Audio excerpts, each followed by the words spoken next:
My American boss knew I was undocumented, but he did something unexpected. I spent 8 years afraid of a knock at the door. 8 years waking up every day not knowing if that would be the day everything ended. No documents, no protection. No one who could save me if someone decided to report me. I came from India after losing my 7-year-old son. After watching my marriage dissolve along with him. After spending 2 years folding fabric in a shop and feeling myself disappearing from the inside. I arrived here on a tourist visa that expired, and I never went back. I worked in silence. I was invisible out of necessity. I learned that when you have no documents, you don't complain, you don't call in sick, you don't get ill. You simply show up. Until the day my boss called me aside, placed an envelope in my hand, and said, "I know how long you've been here, and I know how you're here." In that moment, I was certain I was done. But what Rick Miller did next was the last thing I would have expected from anyone in this world. And it changed absolutely everything. This is my story, and I need you to listen until the end. My name is Navya. I am 42 years old. I'm from a small town in the state of Andhra Pradesh, in southern India. A town where the streets smell of jasmine early in the morning and where everyone knows everyone. Where your reputation is worth more than your name. Where a woman who leaves her husband is the talk of the town for years. And where a woman who goes to another country alone, without documents, without family, without protection, is a source of eternal shame. But I went anyway. Not for adventure. Not for the American dream. I went because there was nothing left to stay for. Because when you lose a child, when you watch a marriage come apart like sugar in the rain, when your own mother can no longer look you in the eyes without feeling pity, sometimes the only possible movement is forward, even if forward means the unknown. My son's name was Arjun. He was 7 years old when he left us. A kidney disease that the doctors in our district couldn't treat in time. My husband, Ravi, blamed me. He said I had been too slow to take the boy to the hospital. And perhaps he was right. Perhaps I had waited too long, believed too much that it would pass, that it was something simple, that perhaps became a monster inside me that never truly slept. Ravi left 6 months later, not with an official divorce, not with words. He simply stopped coming home. One day he disappeared, and the neighborhood slowly told me that he was with another woman in Hyderabad. A younger woman, they said, without lost children to haunt her. I spent 2 years at my mother's house after that. 2 years sleeping in the room that had been mine as a child, staring at the cracked ceiling trying to understand what was left of me. I worked at a fabric shop in town, folding saris all day, listening to customers talk about their daughters' weddings, about grandchildren arriving. And I folded fabric. Folded fabric. Folded fabric. It was my cousin Deepa who first spoke of America. Deepa has lived in New Jersey for nearly 12 years. She went as the wife of a software engineer, with a visa, with everything in order. She has her own car, sends money home every month, bought an apartment for her mother in Vijayawada. By our standards, Deepa had become someone. One day she called me and said, "Navya, you can't stay there rotting away. Come, there's work here. I'll take care of you in the beginning." I told her I didn't have a visa. She was quiet for a moment and then said, "Come on a tourist visa. We'll figure out the rest." I know that was impulsive. I know that was wrong by the law. But when you're at rock bottom, when every day feels like a repetition of the same emptiness, a door, even a crooked one, feels like salvation. So I used the savings I had, took out a loan from my mother's brother, and bought a ticket to Newark. I arrived in November. It's been almost 8 years. The first months were at Deepa's house. She and her husband, Suresh, had a 2-bedroom apartment in Edison, and I slept on the sofa. I quickly learned the sofa wasn't meant to be permanent. Suresh said nothing directly, but the silences at mealtimes said everything. I needed to find work. I needed to leave. It was Deepa who introduced me to an informal network that many Indians know well, the network of those in the same situation. People without documents who help each other, who pass along contacts, who share information about which places hire without asking too many questions. It's not an organization. It has no name. It's just a chain of whispers among people who are surviving. I got my first job cleaning rooms at a motel on Route 9. They paid in cash, weekly. The owner was a Pakistani woman who asked no questions about documents. She needed hands. I had hands. That was the only contract between us. I worked there for almost a year. I went by bus, came back by bus. I learned the English I needed to survive. Not the English of universities, but the English of the streets, of shops, of cleaning instructions written on laminated sheets pinned to motel room walls. I learned to be invisible. I learned that when you have no documents, you don't complain. You don't miss work. You don't get sick. You simply show up. But it was at my second job that my life truly changed. A woman from our community, named Sarita, told me there was a position at an American restaurant in Princeton. A small family restaurant, traditional American cuisine, the kind that serves roast chicken, mashed potatoes, apple pie, things I barely knew. She said the owner was American, white, and paid fairly, never late, never shouted, and that he had hired other Indians before. I went the following Monday, early in the morning. I put on my nicest blouse, tied back my hair, and walked to the street where the restaurant was. The place was called Miller's Table. It had a hand-painted wooden sign out front, windows with red and white checkered curtains, and the smell of coffee that reached all the way to the sidewalk. The owner's name was Richard Miller. Everyone called him Rick. Rick was around 60 at the time. Short gray hair, big hands of someone who had worked all his life, and a gray apron tied at the waist. He was behind the counter when I walked in. He looked at me without surprise, without suspicion. He told me to sit. He asked my name. I asked if I needed documents. He looked at me for a long moment, then said, "Do you know how to wash dishes?" I said yes. He said, "Do you know how to be here at 6 a.m? I said yes. He said, "Then start tomorrow." He asked nothing more, said nothing more. At the time, I thought he simply didn't care, that he was just another employer who preferred not to know. Many are like that. Hiring without asking is a way of keeping your hands clean while benefiting from the work. I understood it as silent complicity, and I accepted it because I needed the job. But Rick Miller was something else. It took me months to realize that. Because at first, he was just the boss. Polite, straightforward, fair. Paid on time, didn't shout, didn't put anyone down in the kitchen. When something went wrong, he'd pull you aside and explain in a low voice.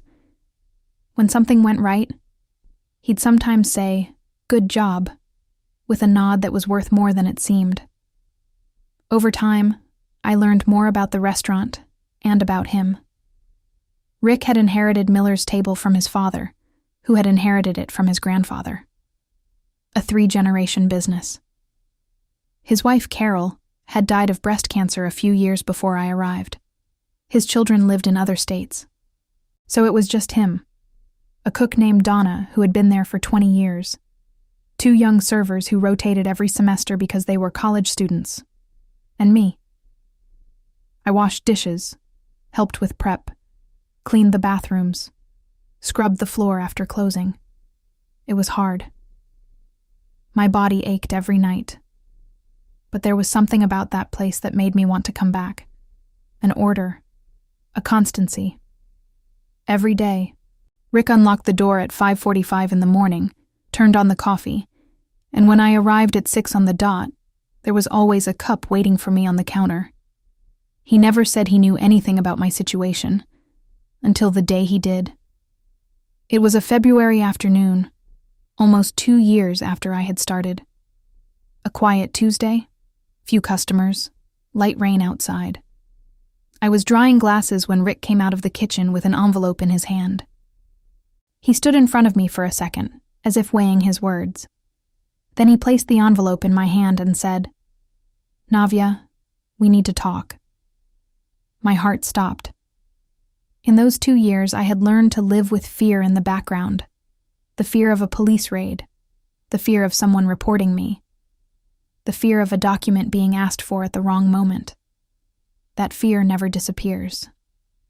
It stays there, quiet, like embers under ash. And in that moment, with that envelope in my hand and Rick's serious eyes looking at me, the embers became flames.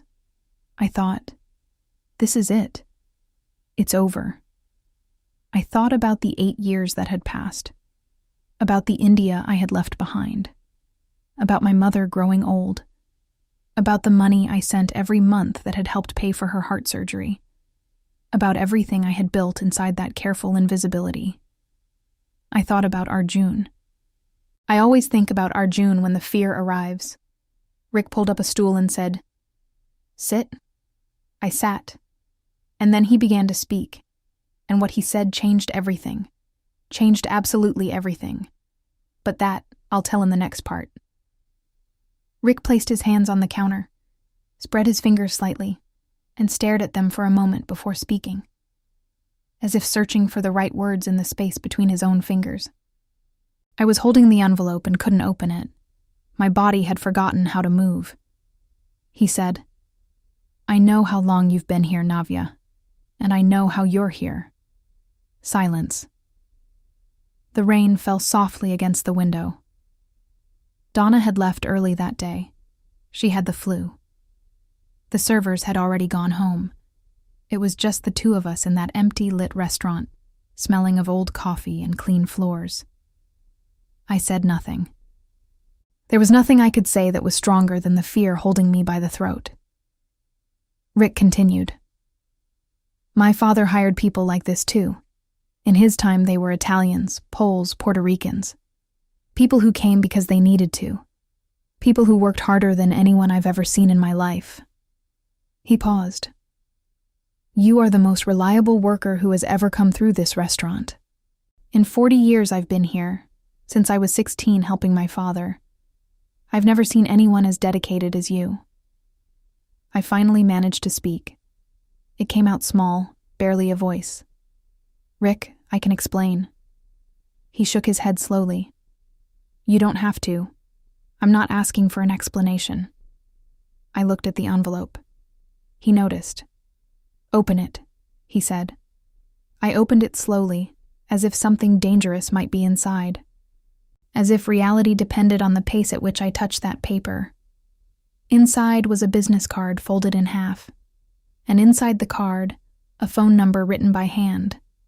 Below the number, 3 words in block letters. "Call her." I looked at Rick without understanding. He explained. "This woman's name is Margaret Holloway. She's an immigration attorney. She works in Trenton. She helped me with the situation of 2 of my employees years ago. She knows what she's doing. She's discreet." I stared at the card. Rick said, "I'm not letting you go, Navya. I'm trying to help you stay. For real. The right way." It took a moment for those words to reach me. My mind had been so prepared for the worst that it took time to process what it was hearing. Sometimes relief is harder to receive than a blow. Because the blow you've already rehearsed. Relief catches you unprepared. I asked why he was doing this. He was quiet for a moment. Then he said something that stayed with me forever. Because my wife Carol always said there are 2 kinds of people in the world. Those who open doors and those who close them. She was the kind who opened them. And I learned too late to be like her. I don't want to lose any more time learning. I cried right there, in front of him. I tried not to cry. Bit my lip, looked away. Breathed deep. Nothing worked. The tears came because they had waited too long. Rick said nothing. He didn't get up to comfort me, didn't grow awkward. He simply waited, like someone who knows how long it takes for rain to pass. When I stopped, He went to get 2 glasses of water, placed one in front of me, sat on the other side of the counter and said, "Now, tell me a little about yourself, if you want." And for the first time in years I did. I told him about Arjun, about Ravi, about my mother, about the fabric shop and the 2 years folding saris without feeling anything. I told him about Deepa and the sofa in Edison, about the motel on Route 9 and learning English from signs on bathroom walls. Rick listened to everything without interrupting once, without making a pitying face, without saying any of those things people say when they don't know what to do with someone else's pain. When I finished, he simply said, "You are stronger than you know." Just like that. No drama, no exaggeration, but it was exactly what I needed to hear, said in exactly the right way. That week, I called Margaret Holloway. She had a firm, direct voice. No frills. Right in the first call, she said she would need to understand my complete situation before saying anything about possibilities. We scheduled a consultation for the following week at her office in Trenton. I went by train. I brought a folder with everything I had. My Indian passport, a copy of the expired tourist visa, an envelope with receipts of the money I had sent to my mother over the years, letters she had written to me by hand, photos from Arjun's funeral, hospital documents from when she had heart surgery, proof of address, a letter from the Indian Sunday school where I taught Hindi to children on weekends. Margaret looked through everything in silence, taking notes. Then she said, "You have some elements that work in your favor. Documented community ties, a dependent family member in the country of origin with medical needs, and a history of social contribution. But I need to be honest with you. The path is not simple, and it's not fast." I asked how long. She said, "It depends on the route we take. If we can build a case based on extreme family dependency, given your mother's health situation, and if your employer is willing to provide a formal statement of employment and character, we can attempt a humanitarian petition." I asked if she thought Rick would do that. Margaret said, "According to what he told me when he called to refer you to me, he will do whatever is necessary." And that stopped me. Rick had called her before giving me the card. He had asked, planned, thought of me before calling me to that conversation. This wasn't a generous impulse. It was a calculated decision, made with care, by someone who saw me as a person who deserved to be seen. I left Margaret's office with a folder full of forms to fill out, a list of documents to gather, and something I had forgotten the feeling of: hope. Not the naive hope of the early days, the kind you carry before you understand the weight of things. It was an adult hope, one that knows the obstacles, that knows the path will hurt, but believes the destination is worth the journey. I returned to the restaurant the next day at 6 on the dot. The cup of coffee was on the counter as always. Rick was in the kitchen doing something. I walked in, picked up the cup, took the first sip, and said aloud without going into the kitchen, "Thank you, Rick." He answered from in there, his voice muffled by the sound of the oven. "Come help me with these potatoes. I'm alone out here." And that was it. No ceremony. We went back to work. But things had changed. Not dramatically. Not with speeches. They had changed the way things change when the truth finally occupies the space that a secret had held. Breathing felt lighter. Working felt easier. When someone on the team asked about my life, I could answer without measuring every word out of fear of letting something slip. Donna found out soon after. She pulled me aside one afternoon, looked at me with those eyes of someone who has seen a great deal, and said, "Did Rick tell you about the attorney?" I said yes. She nodded, as if that were the obvious answer to an old question. And then she said, "He did the same for me 23 years ago. Different situation, but he showed up the same way." I looked at her, surprised. Donna said, "I came from a very bad marriage, a man who wasn't kind. Rick gave me a job when no one else would, without asking much, without judging. He let me use the restaurant's address for a while so my ex couldn't find me. Sometimes people come into your life for a reason. I thought about that for days. Sometimes people come into your life for a reason. I had come to Miller's table through a referral in a chain of whispers among people trying to survive.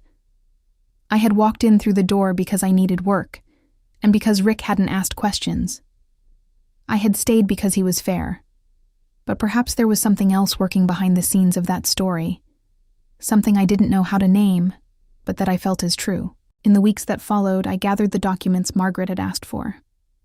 I asked my mother to go to the notary in Vijayawada and register a declaration about her health situation and her financial dependence on me. She went with my cousin Deepa. Afterward, she called me crying, saying she had signed everything, but that she wanted to see me, that she was tired of seeing me only on video calls. I told her, "Mother, I'm working on that. I'm working so I can see you in person," she said. "Take care of yourself, Navya. You first, everything else after." Those were the wisest words she had said to me in years. Rick, for his part, wrote a statement for the case. I don't know exactly what he wrote because he didn't show me. But Margaret told me it was one of the most detailed and personal employer declarations she had received in years of practice, that he had described not only my work history and punctuality, but my character. He had spoken about how I treated the elderly customers who came every day for breakfast at Miller's table. He had spoken about how I had offered to stay past my hours when an employee fell ill, without asking for overtime. He had spoken about a time when an elderly man had forgotten his wallet, and I had kept it for him until he came back 3 days later. Small things. Things I had done without thinking because they were the right thing to do. But Rick had stored them all in memory and put them into words. The process took time, a great deal of time. There were moments when Margaret called with news that stalled everything for months. There were forms rejected for a typing error, documents that needed new certified translations, endless waits for responses from agencies that didn't respond. There were days when I arrived at the restaurant with red eyes from not sleeping, and Rick would simply place a second cup of coffee on the counter next to mine and say nothing. That was his language. Silent presence, coffee on the counter. And it was during that waiting period, in that gray zone between what I was and what I might become, that I began to understand something about myself that I had completely forgotten. That I was still alive, not just surviving, alive, with desire, with purpose, with a thread of future stretched out before me that I could begin to see, even if I couldn't yet touch it. And that thread, as thin as it seemed, was enough to keep walking. There is a kind of exhaustion that doesn't come from the body. It comes from waiting. From waking up every day not knowing if this will be the day the answer arrives, or the day another obstacle appears on the path. It is an exhaustion that settles in the bones differently from the tiredness of working, of carrying boxes, of scrubbing floors. This exhaustion of waiting has a bitter taste that lingers in the mouth even when you're doing something completely different. I came to know that exhaustion very well during the second year of the process with Margaret. The first year had been about movement, gathering documents, filling out forms, going to her office in Trenton, mailing things, receiving calls, making decisions. There was an illusion of progress that kept me moving. But the second year was different. The second year was silence. It was the kind of bureaucratic silence that explains nothing, that doesn't say whether things are going well or badly, that simply exists like a wall without a door. Margaret called every few weeks to say the case was under review, that there was a queue, that there were many cases, that she was following it closely, that I should be patient. Patient. That word in English always sounded strange to me. In our language, in Telugu, there is a word, upik, upika, that means something similar, but carries a different weight. An acceptance that isn't passive, but that recognizes the flow of things. American patience seems like an individual virtue. Ours feels like a collective wisdom. Whatever the language, I needed to find it within myself in a way I hadn't yet managed. It was during that period that Rick did something else I hadn't expected. One October morning, he arrived at the restaurant before me, which was rare because he usually arrived right when I did. When I walked in, the cup was on the counter as always. But something was different that day. There was a second cup, and there was a person sitting in the chair next to mine. She was a woman in her mid-50s, gray hair pulled back, round glasses, a leather bag in her lap. She had the face of someone who listens more than she speaks. Rick appeared from the kitchen and said, "Navya, this is Sandra. She teaches advanced English and citizenship preparation. I spoke with her about you." I looked at him without fully understanding. He continued, "You speak English well, better than you realize. But when the process moves forward, you'll need formal English. For interviews, for documents, to defend yourself if necessary. Sandra can help you with that." Sandra extended her hand and said in English, but slowly and clearly, "Rick told me many good things about you. I'm happy to meet you." I stood still for a moment, then shook her hand. The lessons with Sandra began the following week. Every Tuesday and Thursday, after the restaurant closed at 3 p.m, I would stay for 2 more hours sitting at one of the back tables at Miller's table with Sandra and her notebooks. She taught me real English. Not the survival English I had learned on the streets, but the English of ideas, of arguments, of emotions. How to articulate a complex thought.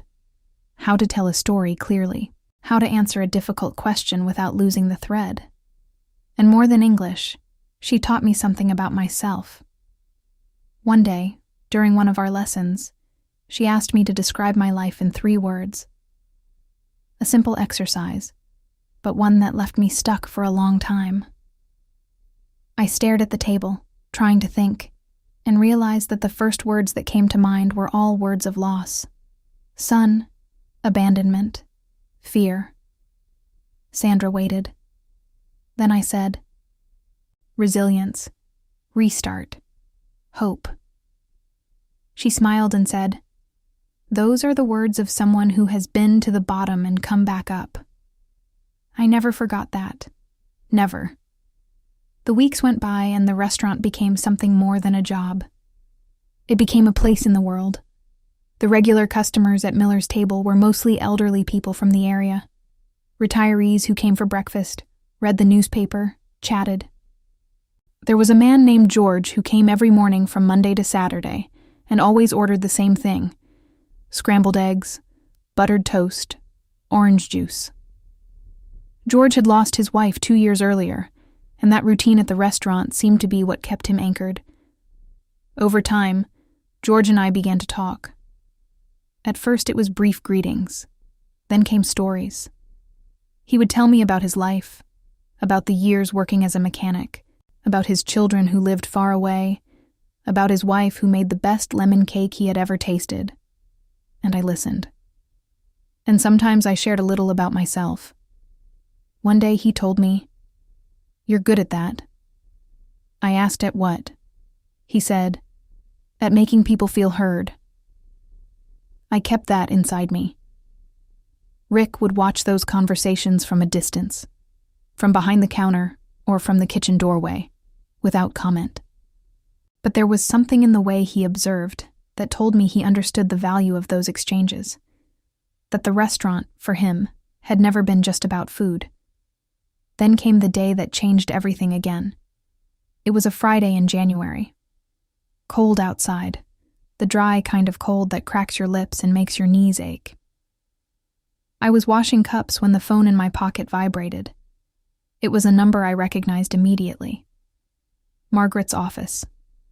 I answered with my heart already racing. Margaret said, "Navya, I have news.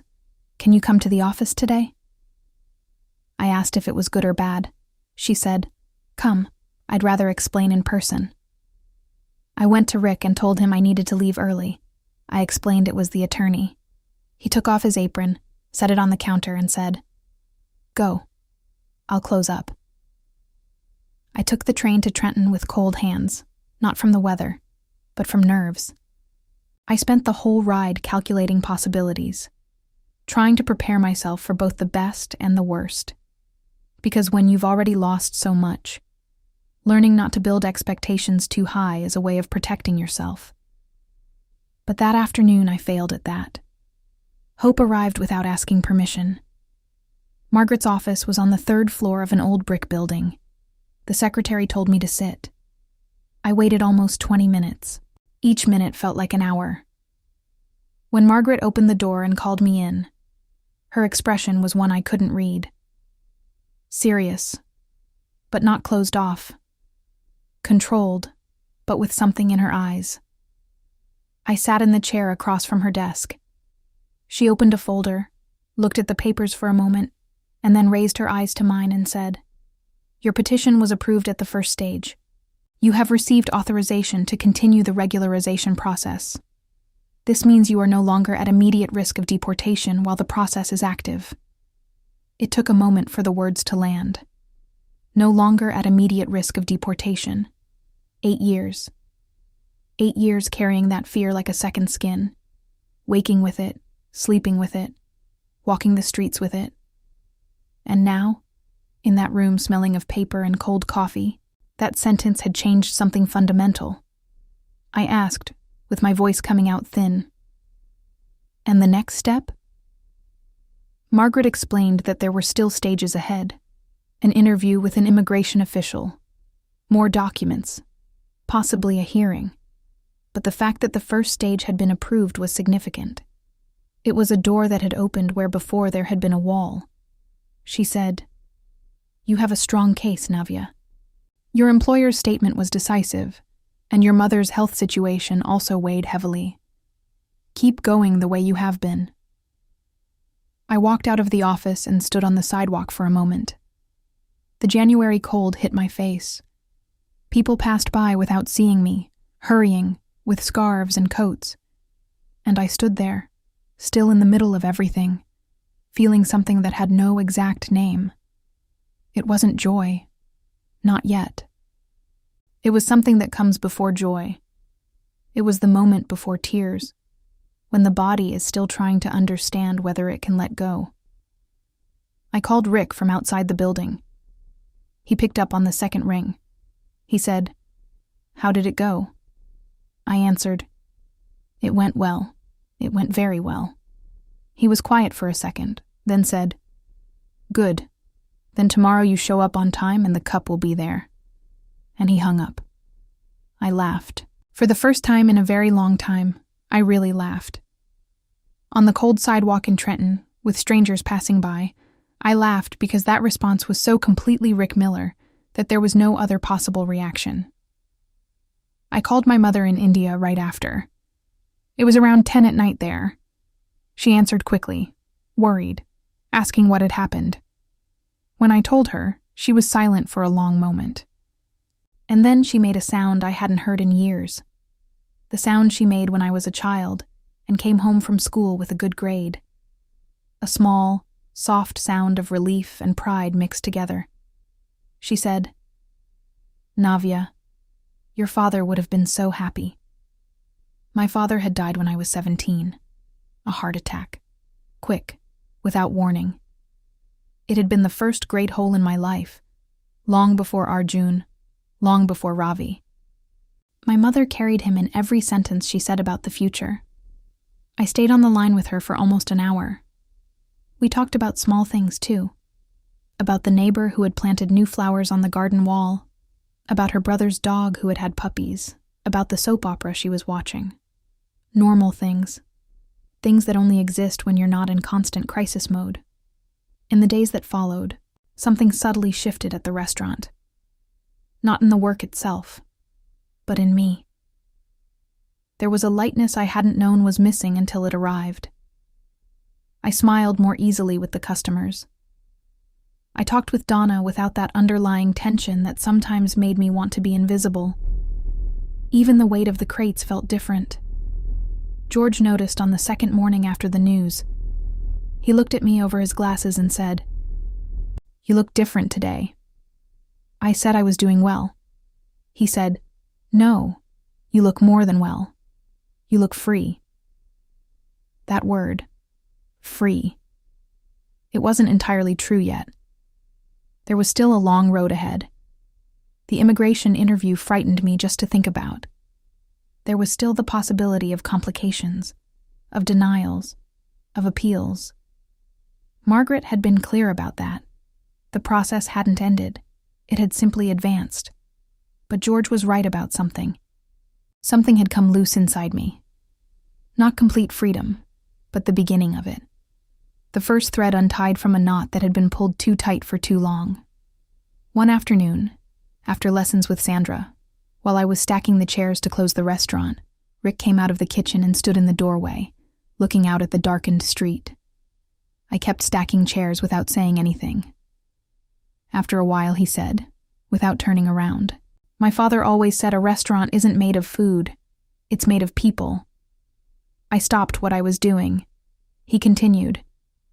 It took me a long time to understand that.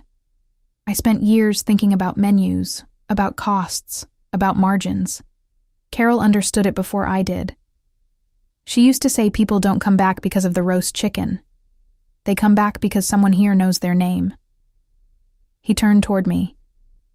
You know everyone's name here, Navya. The customers, the suppliers, the boy who delivers the bread at 5 a.m. And you remember. That's priceless. I didn't know what to say, so I said nothing. I just finished stacking the chairs. But I kept every word, because those words were about so much more than work. They were about what it means to exist in a place, to be recognized, to recognize others, to put down roots not of blood, but of presence and care. That was exactly what I had done, without realizing it, throughout those years at Miller's table. And it was exactly what Rick had done for me. The immigration interview was scheduled for 3 months later. Those 3 months were the most intense of the entire process, more than any paperwork or form, because that interview would be the moment I needed to tell my story to someone with the power to decide my fate. In English. Clearly, without falling apart. Sandra doubled the pace of our lessons. Rick started letting me use the quiet mornings at the restaurant to practice. Donna would sometimes sit across the table and deliberately ask me difficult questions, to make me genuinely nervous and see whether I could keep my train of thought. And there was one night, 2 weeks before the interview, when I couldn't sleep. I lay awake in my apartment, which I had rented on my own for over a year, a small studio but mine, staring at the ceiling, thinking about everything that had happened. I thought about Arjun, about how much I had changed since him, about how much the grief had shaped me without destroying me, about how each loss had taken something, but also, without my asking, had left space for something else to grow. I thought about Rick Miller, who had opened a door for a woman he didn't know on a February afternoon with light rain, simply because he had learned from the woman he loved that doors exist to be opened. And I thought, regardless of what happens at that interview, regardless of any decision made by any paper or officer or system, I am no longer the same woman who arrived frightened in Newark. That woman still exists inside me, but she no longer leads. The one who leads now is different, older, more tired in some places, stronger in others. With a son's name tattooed on her heart, and the certainty that she is alive for some reason that is still revealing itself. I slept after that, a deep sleep, without starts, the kind that only comes when the body finally trusts it can rest. And the next morning, at 6 on the dot, I walked into Miller's table. The cup was on the counter, and I was ready. The morning of the immigration interview dawned with a clear, cold sky, that bright April blue that makes it look as if someone washed the world overnight. I woke at 4:30, well before my alarm. I lay there for a few minutes looking at the ceiling of my small studio, listening to the silence of the street outside, and tried to do what Sandra had taught me over the past weeks. Breathe. Feel my feet on the ground. Exist in the present moment, not in the imagined future. It didn't work completely, but it helped a little. I got up, showered, and dressed carefully. I had chosen my clothes the night before. A dark blue blouse, black pants, closed-toe shoes. Simple, neat, respectful. Sandra had told me that appearance communicates before words do. Not to impress, but to show that you take yourself seriously. While I had breakfast alone in my small kitchen, my phone vibrated. It was a message from Rick.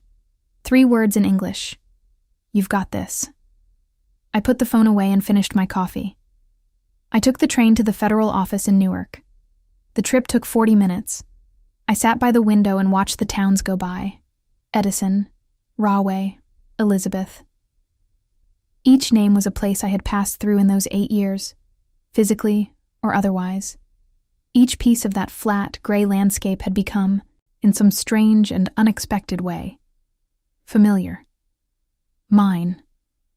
The federal building was a large, plain structure of glass and concrete, with metal detectors at the entrance and guards with neutral expressions. There was a waiting room with blue plastic chairs and a television in the corner showing muted news. There were other people waiting too. I glanced at their faces and recognized in them what I must have been showing in mine, that mixture of hope and fear you can't quite disguise. Margaret was already there when I arrived, standing, folder in hand, glasses on, serene expression. When she saw me, she didn't look pitying or excessively encouraging. She simply nodded, as if to say, "I'm here. We're ready." We waited 45 minutes before they called my name. The official who received me was named Teresa Vasconcelos. She was a woman of about 40, dark hair pulled back, formal uniform, professional expression that revealed nothing. We greeted each other. She verified my documents, registered my presence, and then began. The interview lasted 1 hour and 20 minutes. She asked questions about my life in India, about how I had come to the United States, about what I had done here, about my mother, about her health situation, about the money I sent monthly, about my work at Miller's table, about my participation in the community, about the Hindi lessons for children I had mentioned in the documents. I answered everything calmly, clearly. With the English Sandra had helped me organize, not perfect, accented, with occasional pauses to find the right word, but honest and direct, without exaggerating, without minimizing. At one point, Teresa Vasconcelos paused, looked at a paper in her folder and said, "The statement from your employer, Richard Miller. Can you tell me about him?" I took a deep breath. And then I spoke about Rick. I talked about the cup of coffee on the counter, about the envelope with Margaret's card, about Sandra and the English lessons, about what Donna had told me, that he had done the same for her years ago, about what Rick had said about his wife Carol, about the 2 kinds of people in the world, those who open doors and those who close them. Teresa Vasconcelos listened to everything without interrupting. When I finished, she was quiet for a moment. Then she said, with an expression that was still professional, but had softened slightly at the corners, "Thank you, Ms. Navia. That will be all for today." I left the room knowing nothing. Margaret said it was normal, that the decision wouldn't come that day, that it could take weeks still. It took 18 days. 18 days during which I worked, ate, slept, woke up, washed cups, served coffee, listened to George talk about his wife, taught Hindi to children, called my mother. 18 days living life while life waited on a decision. On the afternoon of the 18th day, a Wednesday, Margaret called. I answered at the back of the restaurant outside with the wind on my face. She said, "Navia, your permanent residency application has been approved." I stood still. Margaret said, "Did you hear me?" I said yes.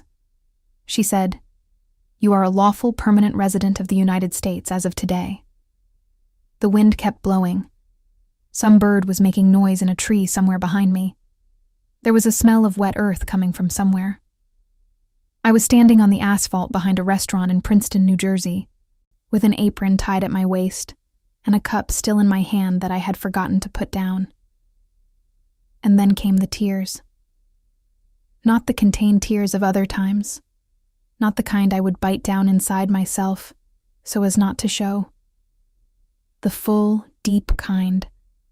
The kind that comes from somewhere far below the chest, from a place that has been storing things for years and one day can no longer hold them. I cried for Arjun, who was no longer here to see this. I cried for the 8 years of constant fear. I cried for my mother, who had signed papers at a notary office in Vijayawada without fully understanding what she was signing, but trusting me.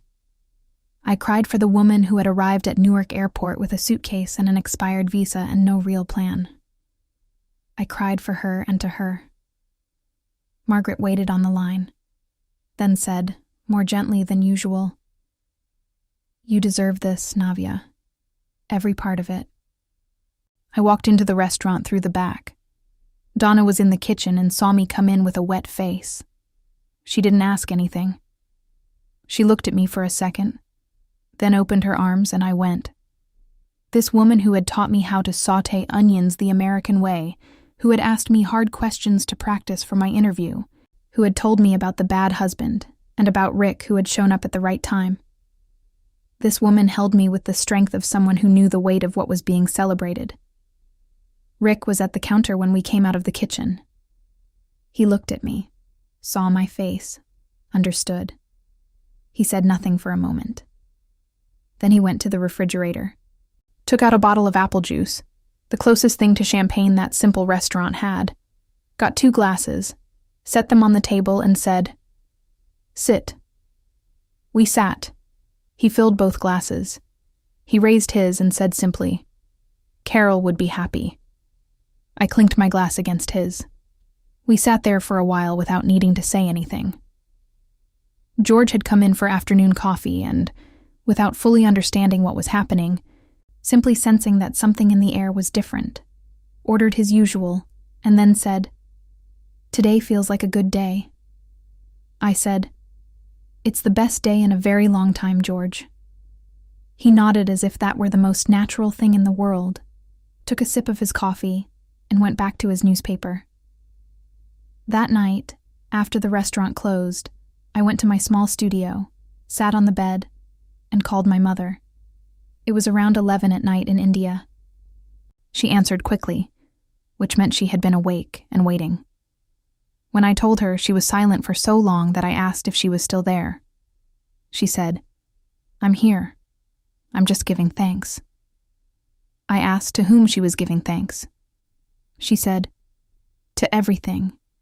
To God. To the universe. To the American who opened the door for you. To the American who opened the door." I thought about that phrase after I hung up, about how much an open door can change a person's destiny. Not a vague, generic door of opportunity, as people say in speeches. A concrete door, on a February afternoon with light rain, in a wooden restaurant with checkered curtains, opened by a man who had learned from the woman he loved that doors exist to be opened. In the months that followed, many things changed. Margaret helped me understand all the rights and processes I now had access to. I learned about the next steps for eventually, after the required time, applying for citizenship. I learned how to fully regularize my employment situation at Miller's table, with proper pay stubs, contributions, all the documents that had once been impossible and were now simply part of my reality. Rick gave me a raise. It didn't require much conversation. One day, he simply handed me a different envelope at the end of the week, and when I opened it, there was a larger amount, and a handwritten note that said, "It should have been this way long ago." Donna said he had done the same for her when her situation had been resolved years earlier. I wasn't surprised anymore. It was just Rick being Rick. Sandra and I continued the lessons for a few more months, but they shifted in nature. They became more conversations than lessons. She told me about her daughter who was studying nursing. I told her about my mother who had been diagnosed with high blood pressure and needed to take medication every day. We built a friendship of the kind that has no exact name but that you know will last. And George. George kept coming every Monday through Saturday. Scrambled eggs, buttered toast, orange juice. But one day, on an August morning, he arrived with a different smile. He reached into his jacket pocket and placed a photo on the table in front of me. It was a photo of a pie, a lemon pie. He said, "My granddaughter found her grandmother's recipe in an old notebook. She made it last weekend. It tasted exactly the same." I looked at the photo of the pie and at George's face and thought that there are forms of continuity that don't depend on anyone being alive to exist. That some things remain even after people go. Recipes, gestures, ways of being. I thought about Arjun. I thought about his smile, which I keep in memory as if it were a photograph no one can take from me. 7 years of life that fit into so many small moments. The way he slept with his hand under his face. The sound he made when he truly laughed. How he called his grandmother a mama, with a voice that rose at the end, like a question. Arjun didn't see this story. But in some way, I can't rationally explain, but feel is true. He is part of it. Every time I held myself up when I wanted to collapse, there was something sustaining me that had the size and weight of the love I carry for him. Every time I chose to keep going, it was also for him, even without knowing quite how that works.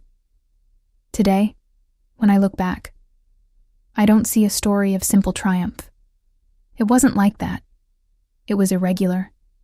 It was painful. It was full of moments when I didn't know if I would make it, and moments when I thought I had lost too much to ever gain anything new. But it was also full of people. Deepa, who made the call that changed the course of my life, imperfect as it was. The Pakistani woman at the motel, who asked no questions when I needed work. Sarita, who referred me to Miller's table.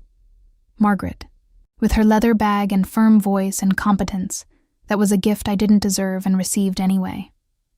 Sandra, who taught me that the English of ideas is just as important as any other. Donna, who held me when I needed it. George, who told me I looked free before I could fully feel it. And Rick Miller, who inherited a restaurant from his father who inherited it from his grandfather. Rick Miller, who lost the woman who taught him to open doors. Rick Miller, who placed a cup of coffee on the counter every single morning for years because he knew I would arrive at 6 on the dot, and that was a way of saying good morning that needed no words. Rick Miller, who called the attorney before handing me her card, who planned carefully the way he would help me, who wrote a statement so personal and detailed that the attorney said it was the most human one she had received in years. I don't know how to thank something like that. There is no adequate way. So I give thanks the only way I can, by being the kind of person he believed I was, by being present, by knowing people's names, by opening doors when they appear in front of me. A few months ago, Rick called me in for a different kind of conversation. We sat at the back table, the same one where I had taken lessons with Sandra. He told me he was thinking about retiring, that he was 64, that his knees hurt more than before, that his children wanted him to come live near one of them in North Carolina. My heart tightened. Then he said, "I'm thinking of selling the restaurant, but before I do, I want to know if you'd be interested in taking it over." I looked at him without fully understanding. He continued, "Not as a gift, as a business arrangement, but a fair one, with time, with my support at the beginning. You know this place better than anyone. You know the customers, the kitchen. What makes this place work?" I said I didn't have the money to buy a restaurant. He said, "I know. That's why I said fair terms. There are ways to do this that don't require you to have everything at once." I was silent for a long time. Then I said, "Give me time to think." He said, "Of course. I'm in no hurry," and went back to the kitchen. I'm still thinking. It's a big decision, perhaps the biggest I've ever had to make on my own, without a husband, without family nearby, without anyone to decide alongside me. But I'm thinking about it differently than I would have 8 years ago. I'm thinking with the mind of someone who knows she can. Who knows she can fail and get back up? Who knows that asking for help isn't weakness? It's wisdom. Last week I called my mother and told her about the possibility of the restaurant. She was quiet and then said, "Navya, your father always used to say that land doesn't belong to those who are born on it. It belongs to those who cultivate it." Cultivate. I looked around Miller's table after we hung up. The red and white checkered curtains, the wooden tables marked by years of coffee cups, the photos on the walls, 3 generations of Millers, the grandfather, the father, a young Rick in an oversized apron, the counter where my cup of coffee appeared every morning. This place was cultivated by others before me, but I have planted something here too. In the 8 years between the first time I walked through that door and today, something has grown here that is also mine. Perhaps it's time to tend to it under my own name. I don't know what I'll decide, but I know I'll decide standing up, with clarity, with the strength of everything I have lived. I know I'll call Margaret before signing anything. I know I'll talk to Sandra. I know I'll listen to Donna, who certainly already has a formed opinion. I know George will keep ordering scrambled eggs, buttered toast, and orange juice, regardless of who is behind the counter. And I know that somewhere, in some form I cannot name but feel as real, Arjun is part of this story too. In the reason I left, in the reason I stayed, in the reason I keep going. My name is Navya. I am 42 years old. I came from a small town in Andhra Pradesh that smells of jasmine early in the morning. I lost a son. I lost a marriage. I crossed an ocean with fear and almost nothing in my hands. And an American man who had learned from the woman he loved that doors exist to be opened one for me on a February afternoon with light rain. And I walked through. And I am here,